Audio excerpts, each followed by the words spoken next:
지난주 혹시 설교 제목이 기억나십니까? 발음이 잘 안 되십니까? 네, 뭐였죠? He will never fail이었죠. 예, 주님은 실패하지 않으십니다. 믿으시죠? 예, 주님을 믿고 살아가는 우리 역시 실패가 있을 수 없습니다. 우리는 실패할 수 없는 존재로 태어났습니다. 실패할 수가 절대 없는 사람들입니다. 믿으시죠? 예, 그래서 올해 26년에도 주님이 하실 일, 우리를 통해서 놀랍게 역사하실 하나님의 그 은혜들을 기대하며 또 한 걸음 한 걸음 혹 더디더라도 혹 쉬어간다 할지라도 혹 쭈뼛쭈뼛거리고 머뭇머뭇거린다 할지라도 주님 앞에서 당당히 나아갈 수 있는 구별된 성도이기를 진심으로 소망합니다. 혹시 여러분 귀도 다레초라는 사람을 아십니까? 모르시죠? 네, 사실 저도 잘 모릅니다. 설교 준비하다가 알게 되었는데요. 사진 한번 띄워주시죠. 저분입니다. 저분이 누구시냐면 수도사입니다. 수도사. 수도사고 정말 대단한 업적을 남겼는데 사실 우리가 저 다레초 수도사로 인해서 하나님을 예배하는데 엄청난 큰 도움을 받게 되었습니다. 왜냐하면 저분이 어떤 특별한 것을 만들었거든요. 무엇을 만들었냐면 도레미파솔라시도 계이름을 만들었습니다. 그런데 그냥 만든 거 아니라 하나님께 드릴 성가곡을 만들다가 이게 악보가 없고 계이름이 없다 보니까 불편하지 않습니까? 그래서 계이름 하나하나에 의미를 담아서 만들었답니다. 그 의미를 여러분에게 좀 설명드리고자 합니다. 도 하면 여러분이 도라고 하면 제가 설명을 드릴게요. 자, 해볼까요? 도는 하나님이라는 뜻입니다. 그 다음에 레, 울림이라는 뜻을 가지고 있습니다. 이게 이제 풀이하면요 하나님의 음성이라는 뜻도 가지고 있습니다. 그 다음 미, 기적, 하나님의 기적이라는 뜻을 가지고 있고요. 그 다음요 바, 그 다음에 가족, 우리가 하나님 가족이다라는 뜻을 가지고 있습니다. 그 다음에요 솔, 구원이라는 뜻을 갖고 있습니다. 구원. 그 다음에요 라, 사도, 제자, 가르치는 사람이라는 뜻을 갖고 있습니다. 사도. 그 다음에요 시, 거룩이라는 뜻을 가지고 있습니다. 자, 한번 보여주실까요? 그러면 이제 전체 도레미파솔라 시가 전체다가 하나님에 대한 신앙 고백이에요. 그러니까 이 계이름을 만든 사람이 의도가 있었다라는 거예요. 이 계이름을 통해서 하나님께 고백되어지기를, 하나님을 올려드리기를, 하나님께 드려지기를 원하는 마음으로 계이름을 만들었다는 거예요. 여러분 놀랍지 않습니까? 네, 뭐 다들 알고 계셨나요? 처음 들었죠, 여러분. 저도 마찬가지입니다. 그래서 이게 우리가 부르는 찬양이 그 계이름 하나하나에 하나님이 심겨져 있구나. 할렐루야. 너무 감격스럽지 않습니까? 그래서 우리가 하나님을 마음껏 찬양하는 그 자체, 내가 음정이 좀 틀려도, 내가 잘 몰라도 박자 혹시 박치가 있습니까? 걱정하지 않으셔도 됩니다. 여러분 그냥 음을 잘 몰라서 도도도도도도도라고만 불러도 하나님 하나님 하나님 하나님 되는 겁니다. 할렐루야. 이해되시죠? 일부러 그럴 필요는 없겠지만 우리가 하나님께 마음껏 찬양하고 예배하는 것이 얼마나 커다란 축복인지, 우리가 예배하는 것을 포기하지 않고 양보하지 않고 주님을 날마다 찬양하고 올려드리는 그런 하나님을 예배하는 함께하는 교회 되기를 소망합니다. 여러분 우리가 계속 시편을 이렇게 말씀을 나누고 있습니다. 시편 말씀을 나누고 있습니다. 그런데 여러분 좀 신기한 게 있어요. 창세기 이제 신약은 마태복음, 그렇죠? 이 모든 성경 66권, 구약 39권, 신약 27권, 66권이 거의 다 몇 장 몇 절로 되어 있거든요. 맞죠, 여러분? 근데 왜 시편은요 몇 장 몇 절이 아니라 몇 편 몇 절로 되어 있을까요? 아니 우리가 고린도전서 이 성경을 찾아보면 그 말씀이 있거든요. 12장에 그 바울파, 아볼로파, 게바파 이렇게 1장 12절에서 13절에 이렇게 그 내용들이 나오는데 하나님 분명히 편을 나누지 마라고 그랬거든요. 그렇지 않습니까? 편 나누면 안 된다 그랬는데 왜 시편은 무려 150편이나 나눠놨을까? 너무 성경적이지 않거든요. 여러분 제가 지금 개그를 했는데 너무 다큐로 받아들이셔서 약간 당황스럽긴 한데 여러분 자, 시편은 1편, 2편, 3편 이렇게 가죠. 근데 나머지 성경은 안 그렇잖아요. 왜 그런 걸까요? 예? 뭐 시라서요? 시편 1장 2장 이렇게 하면 안 됩니까? 예. 그죠? 예, 여러분이 알면 여기 와서 설교를 해야 되겠죠. 그죠? 예. 자, 그 성경은요. 예를 들면 자, 창세기 1장입니다. 1장 다음에 2장이죠. 2장은 1장의 연속성을 가지고 있습니다.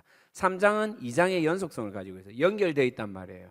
마태복음도 마찬가지고 모든 성경 뭐 서신서, 예언서, 뭐 역사서 모든 것들이 다 그렇습니다. 그런데 시편만 쉽게 설명하면 우리가 투게더 4집 찬양집 있죠. 1, 2, 3, 4집까지 나왔거든요. 그러면 투게더 4집에 1번 곡하고 2번 곡이 가사가 연결이 되어 있습니까? 따로 국밥입니까?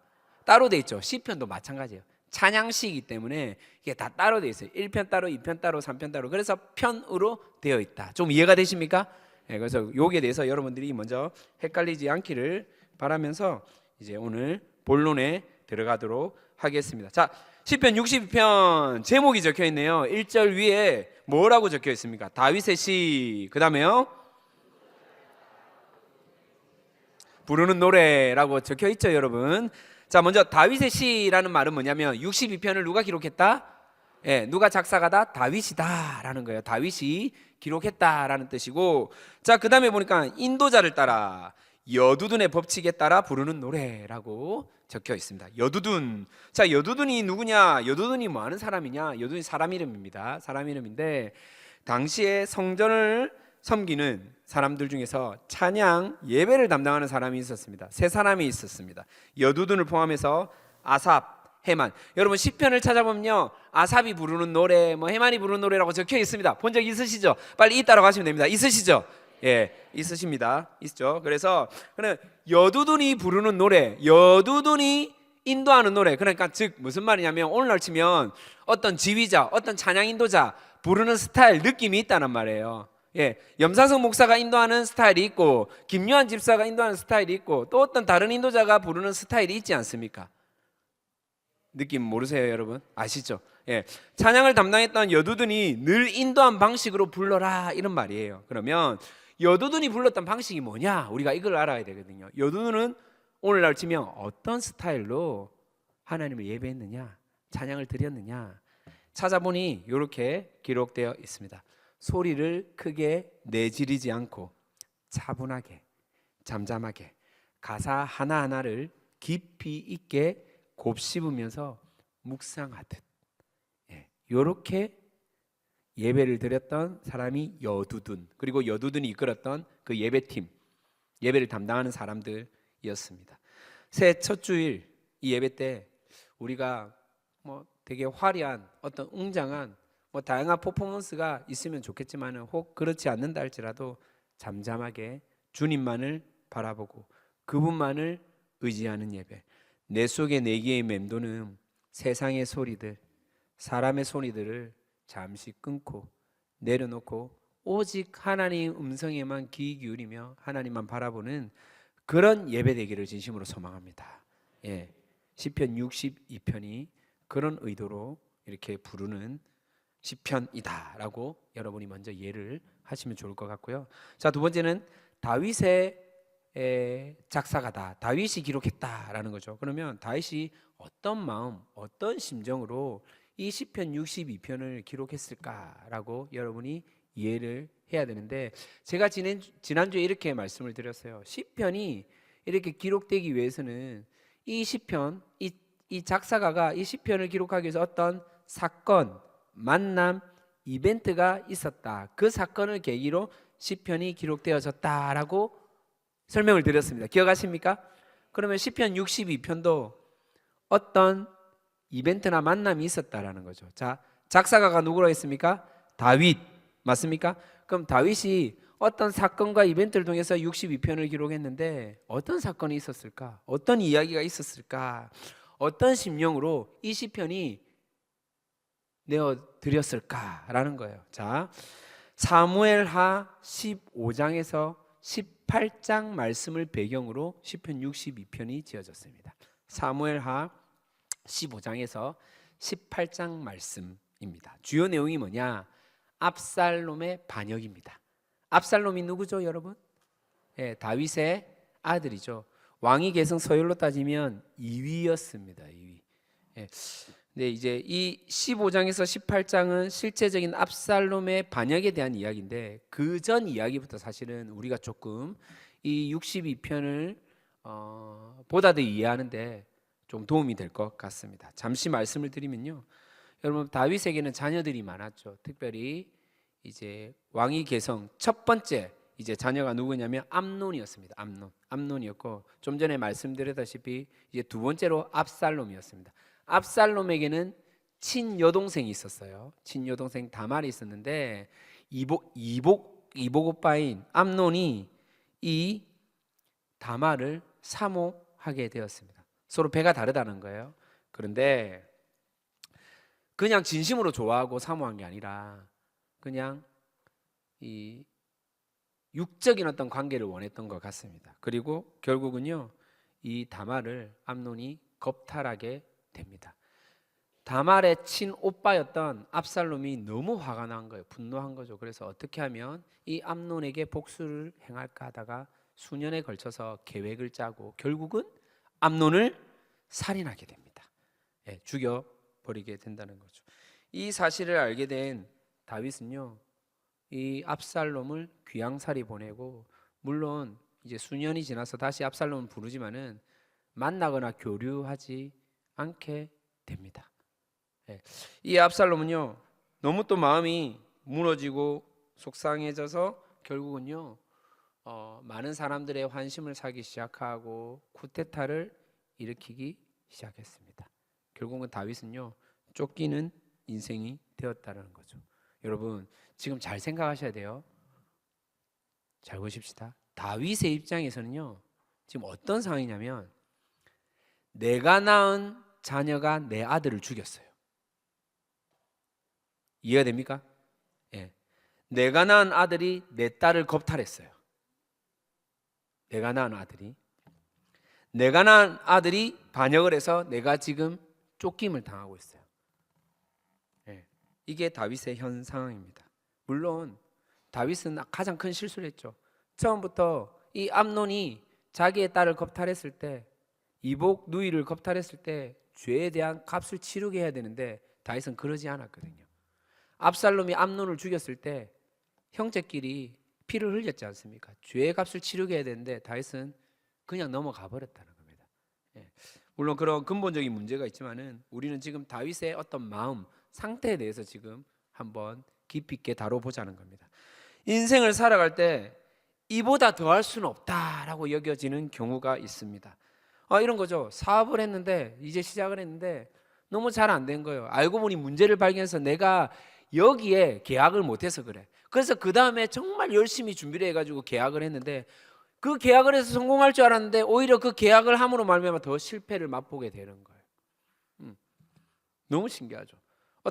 제가 아는 집사님이 아주 유명한 해변가의 그 바다 워터파크 그 시설에 대해서 계약을 맺었습니다.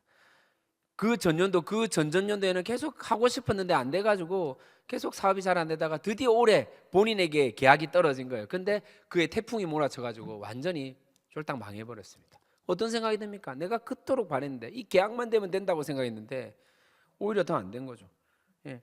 여기만 고치면, 여기만 잘 정리되면 이제 진짜 모든 것들이 다 완벽해질 것 같은데 어느 순간에 또 다른 틈이 생기는 경우가 있는 것입니다. 갑자기 돈 들어갈 때가 생겨서 여기저기 융통해서 겨우 급한 불을 껐는데 아니 말도 안 되게 건강하던 멀쩡하던 우리 아이가 아프기 시작하고, 또 그렇게 성실하게 회사 생활하는 남편이 보증을 잘못 서서 빚잔치에 주저앉게 되는 현실. 정말 이건 해도 너무하다 싶은 생각이 들죠. 그럼에도 여러분, 지금 다윗이 처한 상황과 비교할 수 있을까요? 지금 다윗이 마주하고 있는 현실과 여러분 비교 가능하겠습니까? 다시요. 여러분 이게 우리가 항상 습관적으로 그냥 텍스트로 관념적으로 읽어서 그런데요. 이건 그냥 글이야. 약간 느낌의 소설처럼 여러분이 와닿아서 그런데 이게 내 이야기라고 생각해 보세요. 내 새끼가 내 새끼를 죽였어요. 내 새끼가 내 새끼를 겁탈했고, 내 새끼가 나에게 구태타를 일으켜서 내 집도 빼앗고 내 자동차도 빼앗고 내가 쫓기는 인생이 됐어요. 여러분 살겠습니까? 살 수 있을까요? 못 삽니다, 여러분. 맨정신이라면 살아갈 수 없다라는 겁니다. 정말 상상하기도 싫은 끔찍한 상황이라는 겁니다. 그런데 다윗이 하나님 앞에 예배자로 나아간다는 겁니다. 어떤 고백을 하고 있습니까? 오직 주님밖에 없습니다. 주님만이 나의 산성이고 나의 반석이고 나의 구원이다라고 하는 거예요. 본문에서 말하는 다윗의 시를 통해서 오직 주님이라는 그 고백이 어떻게 나오게 되었는지를 우리는 습관적으로 간접적으로 그냥 CCM이다 가스펠송이다 오직 주만이 나의 반석 이렇게 부를지 모르겠지만 다윗은요 그냥 불렀던 고백이 아니라는 거예요. 우리 인생에 오직 주밖에 없습니다 라고 고백되어지는 이 다윗의 깊은 마음, 깊고도 깊은 하나님을 신뢰하는 그 마음이 오늘 말씀을 듣는 오늘 예배자로 나오는 우리 성도들 가운데 함께 임해지기를 진심으로 소망합니다. 지금부터 그 마음 찬찬히 잠잠히 한번 살펴보도록 하겠습니다. 본론 첫 번째입니다. 오직 하나님만 바라보는 이 기자의 마음이 어떤지를 우리가 한번 알아볼 텐데요. 자, 1절을 우리가 다시 한번 읽어보겠습니다. 시작. 나의 영혼이 잠잠히 하나님만 바라미어 나의 구원이 그에게서 나오는도다. 다윗은요 지금 자신에게 읊조리듯 말하고 있습니다. 마치 거울 속에 있는 자기에게 자기의 모습을 바라보며 지금 말하고 있는 것입니다. 우리가 삶을 살아가다 보면 고난은 늘 만나게 됩니다. 따라온다는 거죠. 때론 정말로 이 고난을 피하고 싶고 나에게만 이런 고난이 찾아올까 생각이 들 때가 있죠. 하지만 그럼에도 불구하고 그 고난을 가지고 우리 믿음 생활을 하는 성도들은 어떻습니까? 하나님 앞에 나옵니다. 찬양의 고백으로 우리가 생각하는 마음을 열고 또 기도로 토설하며 말씀으로 재해석하며 이겨 나간다라는 것이죠. 네, 진짜 성령께서는요 우리가 이렇게 찬양을 드리고 기도하고 그 말씀의 은혜를 입을 때 새로운 성령의 놀라운 힘과 그 용기와 또 헤쳐나갈 수 있는 은혜를 주신다는 것 분명합니다. 하지만 오늘 시편의 기자는요 잘 들으셔야 돼요. 정말 중요한 부분입니다. 고난을 만났을 때 우리가 자동적으로 본능적으로 나오는 그런 이야기를 하지 않습니다. 자, 우리가 어떤 어려움에 처합니다. 걱정에 입사입니다. 그러면 주님 앞에 뭐라고 합니까? 하나님 너무나 힘듭니다. 어려워요. 내 마음이 너무나 무너집니다. 왜 저는 이런 고난을 당해야 됩니까? 이렇게 기도를 하게 되죠. 그런 마음으로 찬양을 하게 됩니다. 그런데 오늘 다윗이 고백하는 1, 2절의 고백은요 뭐라고 합니까? 나의 영혼이 잠잠히 하나님만 바라며 나의 구원이 그에게서 나는도다. 오직 주만이 나의 반석, 나의 구원, 나의 산성, 내가 요동치 아니하겠다. 예. 문제에 대한 고백이 없어요. 상황에 대해서 설명하는 것으로 시작하지 않는다라는 거예요. 믿음으로 먼저 하나님을 바라보겠다라는 거예요. 다윗의 자세와 우리의 자세가 얼마나 많이 차이가 나는지를 여러분 보시길 바랍니다. 하나님만을 의지하며 고백하는 거예요. 오직 주님이 내 인생의 반석이고 구원이고 산성이다. 여러분 사실 단어의 뜻은 다릅니다. 그런데 같은 의미예요. 주님밖에 없다라는 거예요. 나는 지금 주님밖에 없어요. 주님만 의지하고 주님만 바라봅니다 라는 그 고백이 오늘 시편 62편 시작과 동시에 그렇게 고백되어지고 있다라는 겁니다. 지금 다윗은 어떤 패기와 열정으로 뭉쳐진 젊은 시절의 모습이 아닙니다. 하지만 그 어느 때보다도 하나님을 향한 깊은 신뢰, 그 마음이 있다라는 것이죠. 알고 있습니다. 감당할 수 없는 이 상황, 마주하기 싫은 이 현실, 받아들이기 힘든 이 아픔, 그럼에도 나는 도저히 납득도 안 되고 현실을 부정하고 싶을 정도로 어안이 벙벙하지만 오직 하나님밖에 없다는 것을 고백하고 있다는 것이죠. 사랑하는 성도 여러분, 우리의 신앙을 스스로 들여다볼 수 있는 부분이 있습니다. 문제는 다르나 문제를 마주하는 나의 태도가 어떻게 달라졌느냐를 보는 것입니다. 우리 교회 성도들이 26년 이 새해를 살아갈 때 늘 관습적으로 문제에 직시하면 한숨이 나오고 원망이 나오고 짜증과 불평이 나오고 하나님 앞에 또 그렇게 토설하고, 물론 필요하죠. 필요합니다 여러분. 그런데 이제는 우리가 한 단계 더 높은 신앙의 어떤 단계에 도달해 보기를 소망합니다. 물론 우리가 이 26년을 살아갈 때 일이 잘 풀리고 문제도 좀 없었으면 좋겠고 정말 뚫어뻥으로 살아갔으면 좋겠는데 잘 이루어졌으면 좋겠지만은 때론 뜻하지 않는 일들이 또다시 일어날 겁니다. 때로는 매일, 매주, 매달 돌아가면서 아마 나타날 수도 있습니다. 그런데 이제는 문제마다 흔들리고 불평하는 성도가 아니라, 고난마다 무너지는 성도가 아니라, 그 문제 속에서, 고난 속에서 하나님을 신뢰하는 고백이 선포되어지기를 진심으로 소망합니다. 두 번째는요, 흔들려도 하나님만. 첫 번째가 뭐였죠? 오직 하나님만이죠. 두 번째는 흔들릴지언정 하나님만 바라보는 겁니다. 하나님만 의지하는 거고 하나님만 신뢰하는 겁니다. 3절부터 다윗의 아주 인간적인 부분이 나타나고 있습니다. 특히 자신을 향해서 뭐라고 얘기합니까? 넘어지는 담과 흔들리는 울타리 같다. 내가 지금 언제 쓰러질지 모르는 상태다. 다윗의 심령을 너무나 잘 표현하고 있습니다. 이런 자신을 끊임없이 쫓아오고 있는 원수들을 빨리 좀 해결해 달라고 그렇게 또한 하나님 앞에 요청하고 있는 장면도 보입니다. 아니, 하나님 왜 이렇게 나를 방치하시죠? 하나님 저 언약 백성이라면서요, 약속을 주셨잖아요. 저를 통해서 계속해서 그 약속이 이어간다고 말씀하셨잖아요. 그런데 왜 이렇죠? 왜 나를 이렇게 내버려 두시죠? 아니, 하나님은 이렇게 무정하신 분이 아닌데 이젠 진짜 견디기가 너무나 힘들어집니다. 참을 수가 없어요 라는 다윗의 고백이 나타나 있습니다. 이에 다윗은 하나님에 대한 신뢰에 이어 원망을 나타내고 있다는 것입니다. 다윗 역시 연약한 인간이라는 사실을 부정할 수 없다라는 것이죠. 여러분, 아무리 믿음이 좋고 신앙생활을 잘하는 것처럼 보여도 우리가 이렇게 나약한 존재라는 사실을 우리는 알고 있어야 됩니다. 서두에도 말씀드렸다시피 고난과 문제 속에서 하나님 앞에 나와 찬양과 기도, 말씀으로 은혜 받고 나의 삶 속에서 현재 마주한 고난이 재해석되어서 이겨나갈 수 있어, 그렇게 인도하실 거야, 하나님을 신뢰하고 바라볼 거야 라고 새 힘으로 나아가지만은 다시 우리가 현실로 돌아갔을 때 얼마나 많이 무너짐을 경험합니까? 여러분, 그럴 때 많으시죠? 그렇지 않습니까? 예, 제가 이제 캠프나 이렇게 세미나를 진행할 때면 정말 영적 전쟁이 너무나 치열하거든요. 이게 진짜 눈에 보이지 않는 영적인 세계가 있구나라고 그때마다 깨닫게 됩니다. 정말로 아무런 문제가 없던 아이가 갑자기 아프기 시작하고, 또 저희 아내가 새 아들을 키우면서 딱 그 시기에 번아웃이 찾아오기도 하고, 감당하기 힘든 상태가 된다는 거죠. 그런데 저는 또 세미나를 나가야 돼요. 캠프를 진행해야 되는 상황입니다.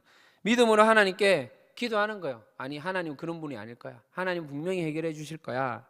지금까지 그러하셨듯, 그렇게 인도하셨듯 하나님을 신뢰하며 이겨 나갑니다. 치열하게 나의 잡생각들, 걱정들을 끊어내고 성령 하나님을 의지합니다. 그리고 진짜 말도 안 되는 말씀의 은혜, 또 캠프 때, 집회 때, 세미나 때 하나님께서 정말로 그 은혜에 단비를 부어주시거든요. 간증으로, 또 여러 사람의 만남을 통하여서 위로하기도 하고 용기도 주기도 하고 내가 깨닫지 못했던 영역에 대해서 보여주기도 하십니다. 그런 마음으로 이제 집으로 돌아가는 거예요. 여러분, 마음이 어떨 것 같습니까? 그동안 아빠 없이 얼마나 힘들게 이렇게 생활했던 우리 아이들 꼭 안아줘야지.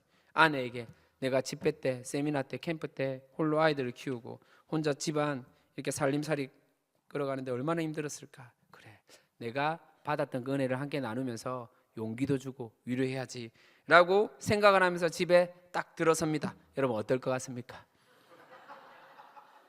뭐죠, 이 웃음은? 어떨 것 같아요? 문을 열고 들어가면 온도가 다르거든요. 온도. 제가 군대 생활 중에 DMZ 관측병으로 근무한 적이 있습니다. 한 6개월, 7개월 이렇게 했는데 이 OP병이라고 해가지고 GOP를 관리하는 초소였습니다. 그런데 얼마나 추웠냐면요, 제가 가다가 목에 이상한 이물질이 있어 침을 딱 뱉지 않습니까? 그러면 땅에 들어오니까 어떻게 합니까? 발로 밟겠죠. 밟아서 문 떼려고 하는데 침이 안 문대집니다. 안 밟아지는 거예요. 왜? 얼어서. 실화예요, 실화. 침 뱉자마자 바로 오는 거예요. 그리고 식당과 내무실 사이가 한 20m 정도밖에, 15m 그 정도밖에 안 됩니다. 밥을 먹고 설거지를 하고 식판을 여기 겨드랑이 사이에 딱 끼우고 갑니다. 내무실에 딱 넣으려고 하는데 식판이 안 떨어지는 거예요. 왜 그럴까요? 얼어서요. 그때 당시에 제가 최하로 있을 때 온도가 영하 26도였거든요. 얘가 왜 그걸 느끼냐면 부동액이라고 자동차에 들어가는 액 아세요? 녹색. 그게 왜 필요한 겁니까? 얼지 않게 하는 액인데 그 액이 얼어버렸어요. 그 액이 얼 정도로 날씨가 추웠다라는 겁니다. 제가 무슨 말을 하고 싶냐면 여러분, 집에 들어가는 순간 그 온도가 느껴진다라는 거예요. 그 느낌이라는 거예요. 그 느낌. 네. 제가 예상했던 것과는 완전 다른. 그러면요, 제 생각 가운데 전혀 이렇게 예상치 못한 이런 분위기, 이런 어떤 모습들이 보여질 때 제 마음이 또 어떨 것 같습니까? 예. 막 또 뭔가 올라옵니다. 아니 내가 놀다가 온 것도 아니고 내가 잠 못 자고 너무나 피곤한데 내가 이렇게 하나님의 사명을 감당하고 사역들을 열심히 해왔는데 아니 집이라도 아니 이런 마음이라도 좀 알아줘야 되는데 그렇다고 내가 지금 뭔가 요구하려고 한 것도 아니고 이 마음을 좀 나누려고 하는데 왜 이렇게 안 도와줄까 이런 생각이 들까요 안 들까요? 마치 이런 거죠 여러분. 음식물, 이 물이 섞여져 있는 음식물 며칠 동안 가만히 놔두면 건더기는 다 가라앉고 그 위에 물이 어떻게 보여집니까? 맑게 보이거든요. 그런 물통을 지나가다 누가 발로 빵 차면 어떻게 될까요? 건더기들이 다시 올라와서 섞여지지 않습니까? 딱 그 상태가 되는 거예요. 이게 무슨 말이냐면요, 제 의로 섬기고 헌신했던 그 내 마음에 있는 그 완악함들이 다시 막 올라오기 시작하는 거예요. 그러면서 하나님께 때를 쓰고 따집니다. 왜 그런 겁니까 하나님? 왜 이런 겁니까? 그런데 또다시 그런 막 여러 가지 현상들과 역동 가운데 그런 여러 가지 번민 가운데 있다가 저와 하나님과의 독대하는 시간이 딱 이루어집니다. 그때 더 깊은 신뢰가 보여집니다. 나타난다는 거예요. 하나님을 바라보면서 아, 내가 바래왔던 그림이 있었구나. 내가 원했던 사항들이 얼마나 내 중심적으로 이렇게 해 나가려고 했던 것이 나의 어떤 이상적인 사고와 생각들을 무참히 하나님은 깨어 놓았다라는 것을 알고 진짜 하나님을 바라보고 의지하게 됩니다. 그러면요, 그때부터 내 마음, 삶의 태도와 자세가 바뀌어집니다. 경험 있으시죠? 어떻게 합니까? 고무장갑을 끼고 설거지부터 합니다. 책을 정리하고 바닥을 정리하고 그때부터는 다른 거 하지 않는다는 거예요. 여러분, 짜증과 불평이 아닙니다. 가족에 대한 걱정을 넘어선 사랑의 마음이 진짜 생겨나기 시작하는 거고 하나님에 대한 깊은 신뢰가 나온다라는 것입니다. 여러분, 다윗은요 잠시 영적인 멘탈이 나가서 정신을 못 차리고 하나님 앞에 불평을 막 쏟아냈습니다. 원망을 내어 놓았습니다. 하지만 다시 하나님 앞에 고백을 하는 거예요. 진짜 하나님밖에 없습니다. 진짜 하나님밖에 없어요. 그 말씀이 시편 62편 5절 6절이에요. 여러분 그 마음으로 다시 읽어봐야 돼요. 한번 읽어보실까요? 5절 6절 시작. 나의 영혼아 잠잠히 하나님만 바라라. 물은 나의 소망이 그로부터 나오는도다. 오직 그만이 나의 반석이시요 나의 구원이시요 나의 요새이시니 내가 흔들리지 아니하리로다. 여러분 시편 62편 1절 2절과 너무나 비슷한 것 같지만요 마음은 다른 거예요. 처음에 하나님 앞에 믿음으로 고백드렸던 그 마음과 5절 6절에 나의 영혼이 잠잠히 하나님만 바라라 라는 이 고백은요 너무나 사뭇 다르다는 겁니다. 자세와 태도가 다르다는 거예요. 그래서 두 번째로 하는 이 고백은요 하나님을 향한 더 깊은 신뢰이며 확신이라는 것입니다. 사랑하는 우리 성도 여러분, 때론 우리가 인생을 살아갈 때 얼마나 많이 흔들립니까? 얼마나 기우뚱거립니까? 그런데 제가 지난주에 말씀드렸잖아요. 우리 설교 제목 한 번 더, 제목이 뭐였죠? He will never fail. 주님은 실패합니까? 실패하지 않는 분입니까? 실패를 모르는 분입니다. 실패하지 않는 분입니다. 그런 주님을 믿고 살아가는 우리도 동일하다는 거예요. 실패하지 않는다니까요. 그래서 우리는 싸워 이겨 나갈 수 있는 존재로 부름받았다는 사실을 기억하며 나아가기를 소망합니다. 그래서 26년 새해 하나님을 향한 더 깊은 신뢰, 그 신뢰가 또 쌓이고 쌓이고 축적이 되어서 다시 주님만을 바라보며 나아가겠습니다 라고 고백되어지는 우리 구별된 성도 되기를 진심으로 축복합니다. 세 번째입니다. 끝까지 하나님만 바라보는 것, 끝까지 하나님만 의지하는 것, 끝까지 하나님만 신뢰하는 것. 8절부터는요 다윗의 어떤 개인의 고백에서 이제 공동체, 백성들로 확장됩니다. 온 백성들이 오직 하나님만을 바라보기 원하는 이 기자의 의도가 심겨져 있다라는 것이죠. 다윗은 원수들의 도전과 위협과 더불어서 자신의 연약함과 무기력함을 절실하게 체험하였습니다. 아들에게 쫓김을 당하고 믿었던 신하에게 배신을 당하며 지내오고 있는 이 삶 속에서 오히려 우리가 바라봐야 할 대상이 누구인가, 우리가 의지해야 할 대상이 누구인가, 하나님이라는 사실을 고백하고 있는 것이죠. 여러분 무슨 말입니까? 자신과 같은 처지에 있는 이들에게, 어쩌면 여전히 자기 문제 속에 갇혀 살아가는 백성들에게 수많은 고난과 문제를 마주하며 불평과 불만 속에 살아가는 이들에게 오직 하나님만이 피난처라고 강조하며 하나님만을 신뢰하길 말씀하고 있는 것입니다. 여러분, 하나님은 모든 힘의 근원이십니다. 아멘이세요? 무슨 말이냐면 권세의 시작이 하나님이라는 거예요. 한결같은 사랑을 베푸신 이도 하나님입니다. 아멘입니까? 사랑 그 자체라는 겁니다. 아무리 신분이 낮고 높아도 저울을 재었을 때 입김보다 가벼운 존재밖에 아니라는 것을 오늘 본문은 말하고 있습니다. 빈부귀천과 상관없이 잘났든 못났든 사람은 모두 헛되고 거짓된 사람들이다. 우리가 믿고 살아갈 대상은 그래서 하나님밖에 없다라고 이 다윗은요 고백하고 있습니다.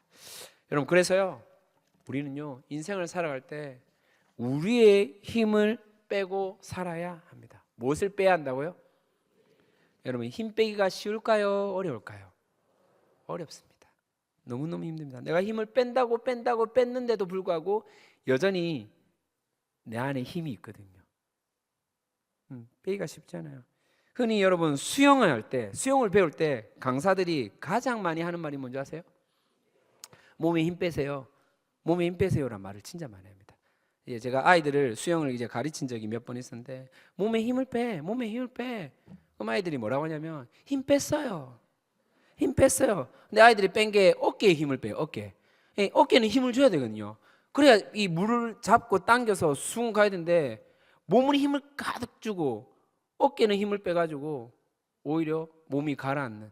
여러분, 물을 무서워하는 분 있습니까? 내가 수영을 못해서 물에 가라앉을까 봐 걱정하는 분 있죠. 많죠. 저 역시도 그랬습니다. 근데 여러분 그거 아십니까? 힘을 빼면 물을 무서워할 필요가 없습니다. 왜냐하면 사람은요 물에 뜰 수밖에 없는 존재거든요. 그거를 진짜 설명을 여러분에게 드리겠습니다. 하나님이 우리를 얼마나 신묘막측하게, 개역개정으로 따지면 기묘하게, 오늘날 언어로 하면 아주 유니크하고 스페셜하게, 특별하게 지으셨냐면요, 사람의 폐가 보통 5에서 6리터 정도의 공기를 담을 수 있습니다. 크죠? 생각보다 5kg에서 6kg예요. 5에서 6. 그러면요 우리 몸속에 공기 주머니가 지금 있는 거, 튜브가 있는 거예요. 몸속에 이미 내장되어 있다니까요. 근데 우리가 날숨을 쉬죠. 한번 해볼까요? 후. 그럼 공기가 어떻게 됩니까? 배출이 되죠. 그러면 폐 속에 공기가 남아있을까요? 없을까요?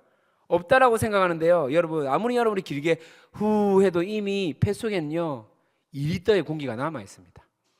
혹시 그런 생각 가지고 있으면 목사님 저는 이번에 마지막으로 숨 쉬고 이제 끝낼랍니다. 마지막으로 숨을 쉬는 거예요.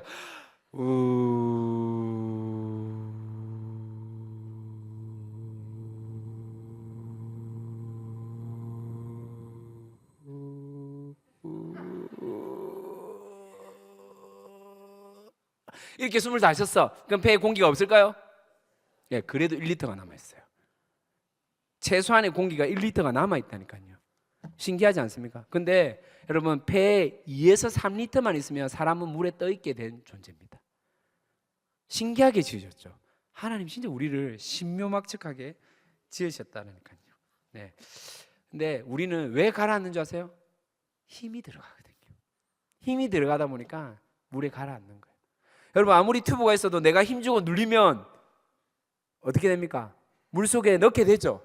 내보다 가벼운 거 마찬가지입니다. 우리가 힘이 들어가면요 가라앉을 수밖에 없다라는 겁니다. 우리는 생각보다 힘을 많이 주며 살아갑니다. 내가 이룬 업적으로 어깨에 힘을 주며 살아갑니다. 내가 쌓은 경험과 지식으로 내 목소리에 힘을 주며 살아갑니다. 내가 획득한 소유로 내 손에 힘을 주며 살아갑니다. 그리고 내가 신앙생활을 잘하고 있다는 착각으로도 생각에 힘을 주며 변화를 거부하면서 살아갑니다. 그게 우리의 모습이에요. 인정하십니까? 사랑하는 성도 여러분, 끝까지 하나님만 바라보는 인생은요 내 힘을 빼는 거예요. 무엇이라고요? 내 힘을 빼는 거예요. 나의 힘을 빼는 거예요. 내 힘이 빠질 때 그때 있잖아요, 내 옆에 성도의 무거움이 보이기 시작합니다. 내 힘을 뺄 때 그때 우리 세론의 아픔이 보이기 시작하는 거예요. 내 힘을 뺄 때 그때 우리 가족이 걱정하는 것, 그 고민과 염려가 보여지기 시작하고 들려지기 시작해요. 내 힘을 쥐고 있으면요, 내 힘을 꽉 누르고 있으면요 안 들리고 안 보이는 거예요. 안 느껴지는 거예요. 힘쓴다고 힘 자랑하지 맙시다. 그 힘을 빼면요 강하신 완전하신 모든 힘의 근원이신 하나님이 일하실 줄 믿습니다. 더 이상 나의 힘을 주는 것에 집착하지 마시고 힘을 빼고 하나님을 신뢰하며 살아가는 구별된 성도이기를 다시 한 번 더 진심으로 축복합니다. 결론입니다. 오늘 주제가 무엇입니까? 오늘 말씀 주제가 무엇이죠? 너무 쉬운데 오직입니다. 오직을 히브리어로 말하면 아크입니다. 아크. 뭐라고요? 아크. 혹시 볼펜을 가지고 있다면 여러분 체크를 해주시면 도움이 될 것 같습니다. 오직이라는 단어가 무려 6절에 걸쳐서 기록이 되어 있습니다. 오직이라는 단어. 자, 먼저 1절에 하나님만 할 때 그게 원어로 오직입니다. 만이 오직이거든요. 오직. 그 다음에 2절에 오직 그만이 되어 있습니까? 오직 되어 있죠. 오직. 4절에는요 사실은 오직이라는 원어가 있는데 한글로 번역될 때 지금 생략되어 있습니다. 앞에 원래 오직이란 말이 들어가 있는데 4절은 생략. 그럼에도 여러분 4절에 오직이라고 표시를 해놓으시면 좋을 것 같습니다. 5절에 보면 또 하나님만 되어 있습니까? 거기 만의 오직입니다. 6절에 보니까 또 오직 그만이 되어 있습니까? 오직 되어 있죠. 9절에 오직이 또 생략되어 있습니다. 총 6절에 걸쳐서 오직, 아크라는 단어가 들어가 있습니다. 삽입되어 있다는 것이죠. 여러분, 아크라는 단어는요 동사가 아니에요. 주어가 아니에요. 부사입니다.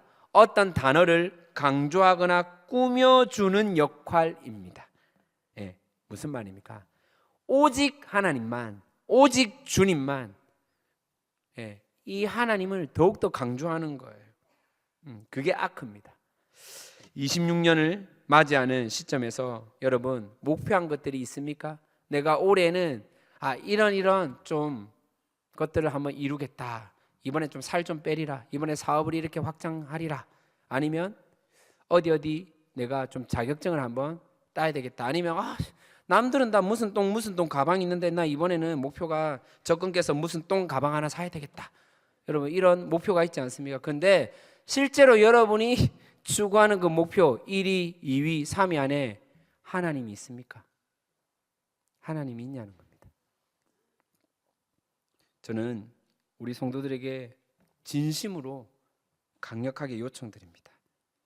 하나님이 내 인생의 순위에 제일 앞자리에 있기를 소망합니다.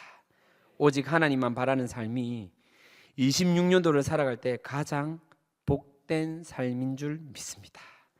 여러분 오늘 62편 제목이 뭐라고 했습니까? 다윗의 시라고 했습니다. 인도자를 따라 누구누구 법칙에 따라 부르는 노래라고 했죠. 여두둔이라고 했죠. 여러분 기억나십니까? 여두둔의 분위기는요 화려하지 않습니다. 뭐 특별한 퍼포먼스가 없어요. 웅장하지도 않습니다. 뛰어나거나 대단하지도 않습니다. 하지만 그 어느 것보다 깊고 울림이 있습니다. 잠잠함 가운데 정말 우리가 바라보아야 할 대상에만 집중할 수 있도록 인도하는 것입니다. 뛰어난 멘트를 가진 웅변가가 아니라, 정확한 음정을 가진 보컬리스트가 아니라, 특색 있는 편곡을 하여 다양한 멜로디를 표현하는 연주가가 아니라, 오직 하나님만 나타내는 예배자, 오직 하나님만 드러내는 한 사람. 어쩌면 하나님은 그런 성도를, 그런 우리 함께하는 교회를 찾고 원하고 있는 것 같습니다. 사랑하는 성도 여러분, 우리 하나님만 신뢰하십시다. 우리 다시 하나님만 바라보며 하나님이면 됩니다, 하나님이면 만족합니다, 이 고백을 드려지기를 소망합니다. 눈을 한번 감아 보십시다. 그리고 이 시간 그분을 바라보는 연습을 한번 해보는 거예요. 여러분의 그 익숙함을 내려놓는 거예요. 우리가 늘상 바라보던 익숙한 그 시각을 내려놓고 주님을 바라보기를 소망합니다. 주님을 바라보고 주님께 진짜 우리의 영으로 찬양 드렸으면 좋겠습니다.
이제 우리의 영혼이 주님 앞에 올려드리기를 소망합니다. 우리 함께 찬양합시다. 나의 영혼이 잠잠히, 나의 영혼이 잠잠히 하나님만 바라보며 나의 구원이 그에게 있습니다.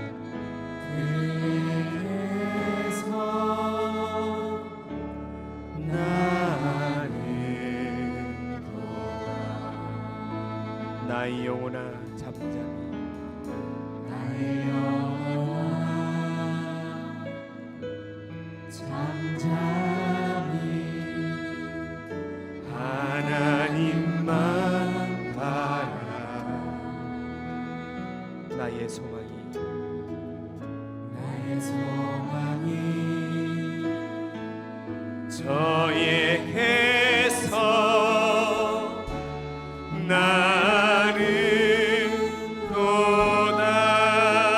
오직 주만이, 오직 주만이 나의 반석, 나의 구원이시니.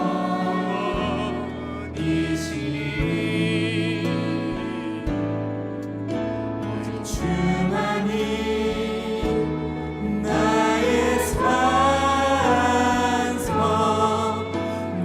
요동치 아니하리.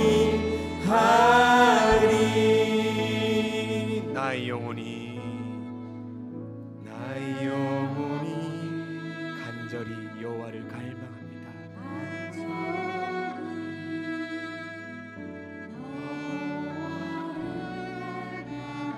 나의 입술이 여호와를 찬양합니다.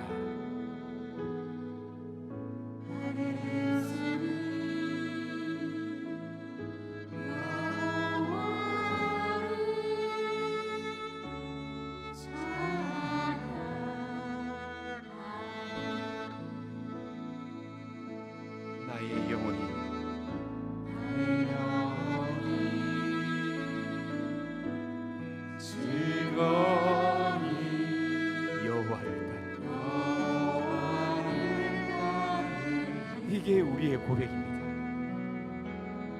나의 평생에 여호와를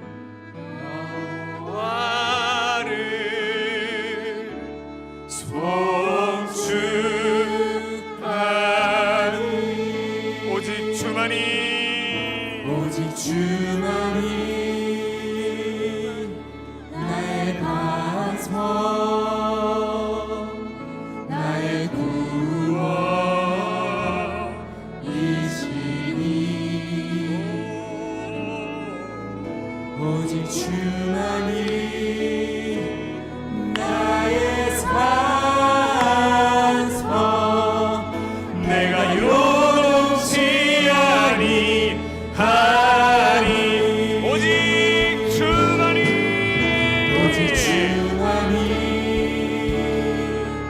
나의 반석 나의 구원이시니 오직 주만이 나의 산성 내가 요동치 아니하리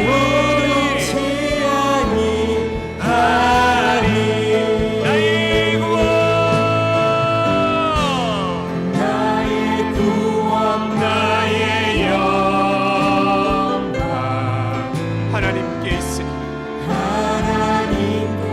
아멘 아멘 네 이멘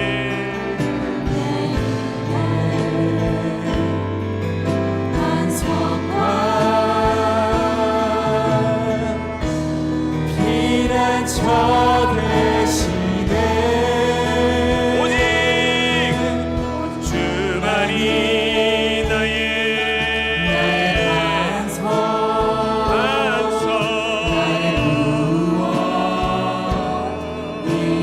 아멘. 대단하지 않아도 됩니다. 화려하지 않아도 됩니다. 뛰어나지 않아도 됩니다. 잠잠히 주님 앞에 고백하는 거예요. 진실되게 주님을 신뢰함으로 오직 주님만이 오직 하나님만이 오직 주만이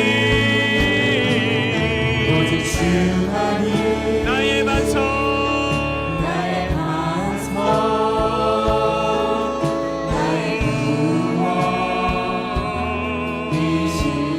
아멘 아멘 주만이 나의 산성 내가 요동치 아니 우리 이 시간 한번 기도하기를 소망합니다. 하나님 이제 나의 영혼이 오직 하나님만 바라보는 그런 믿음을 가진 주의 자녀로 살아가게 하여 주시옵소서. 더 이상 나에게 처한 상황과 고난이 나를 하나님께 나아가는데 막지 못함을 믿음으로 선포하는 교회 우리 함께하는 교회 성도들 되게 하여 주시옵소서. 그래서 우리의 영혼이 더 깊은 하나님과의 신뢰감이 형성되어서 하나님 앞에 26년도를 올려드릴 수 있도록 역사하여 주시고 기름 부어 주시옵소서. 하나님 무엇보다도 주님 우리에게 은혜를 주십시오. 은혜를 주시옵소서. 새 은혜를 주시옵소서. 내 영혼에게 은혜를 부어달라고 주여라고 한번 해주신다면 기도하겠습니다. 주여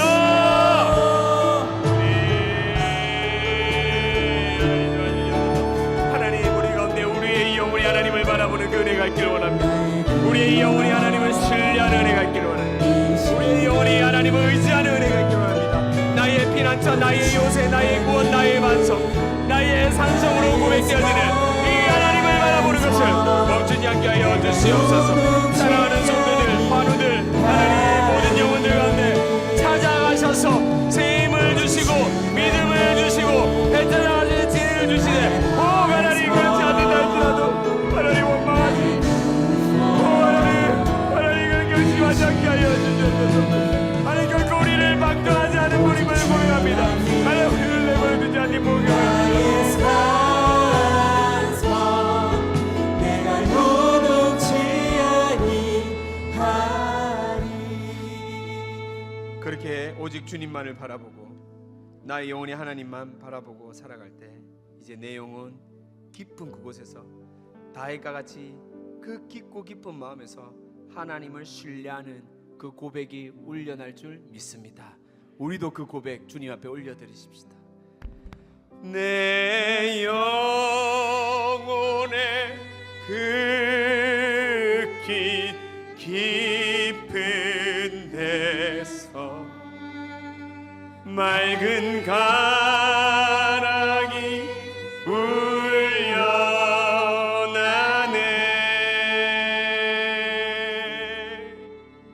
하늘 곡조가 언제나 흘러나와 내 영혼을 고이 싸네.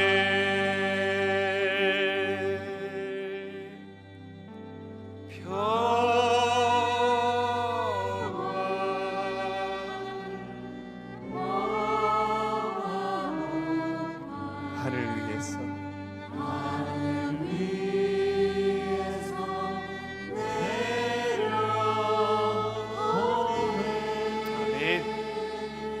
그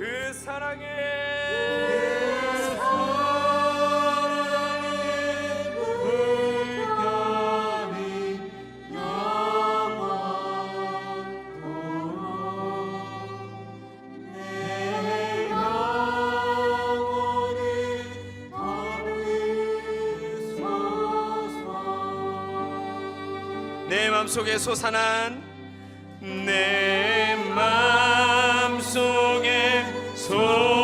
솟아난 이 평화는 깊이 묻힌 보배로다. 나의 보화를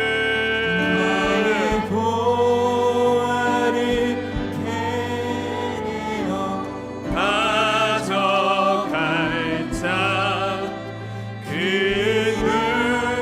누구도 없으리라. 3절입니다. 내 영혼의 평화가 넘쳐남을.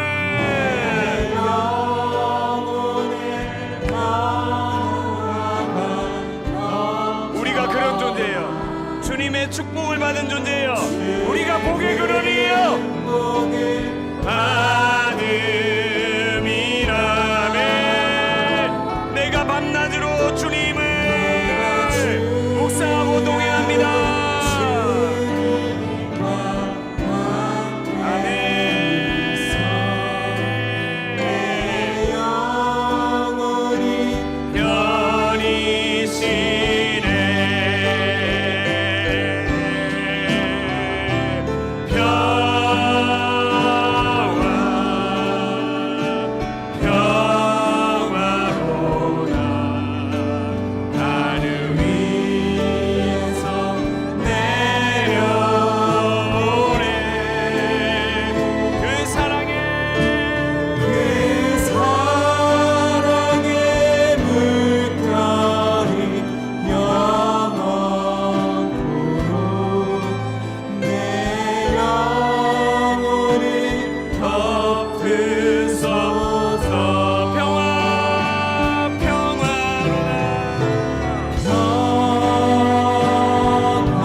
참된 평화가 어디 있나.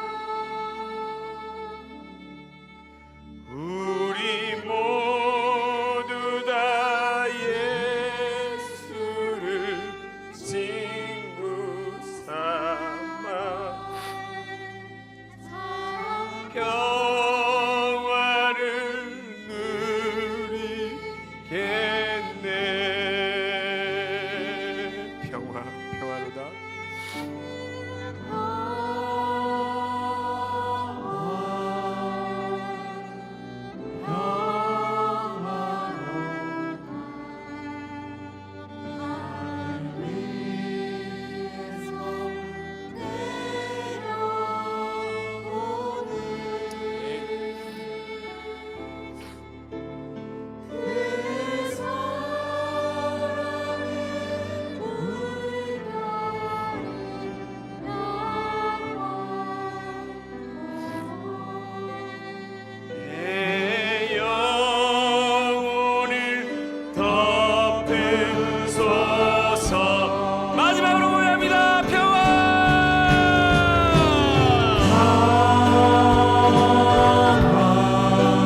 우리의 영혼이 주님만을 바라보고 주의 이름을 자유롭게 기쁘게 즐겁게 노래 부를 수 있는 존재로 받았다는 사실을 인정하고 나가는 성도이기를 진심으로 소망합니다.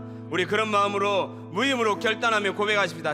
모든 성도들 함께 일어나셔서 우리 주님 앞에 주의 이름을 송축하고 올려드리십시다. 송축해 내 영혼 내 영혼아 거룩하신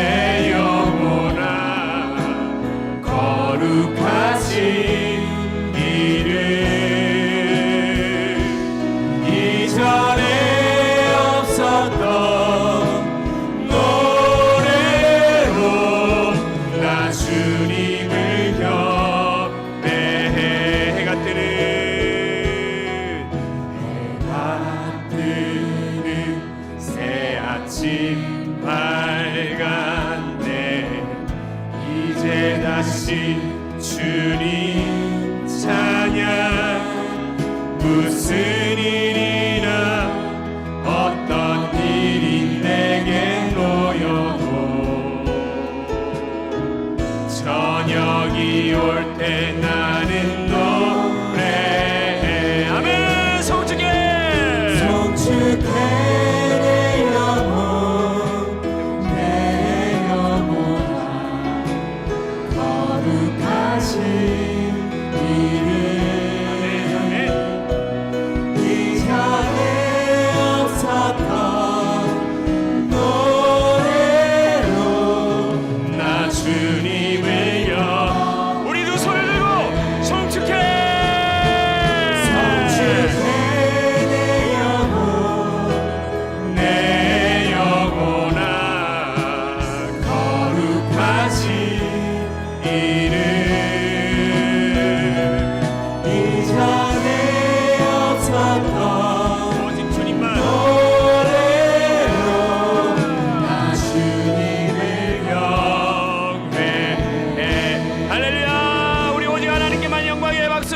감사의 박수 올려드립니다. 할렐루야.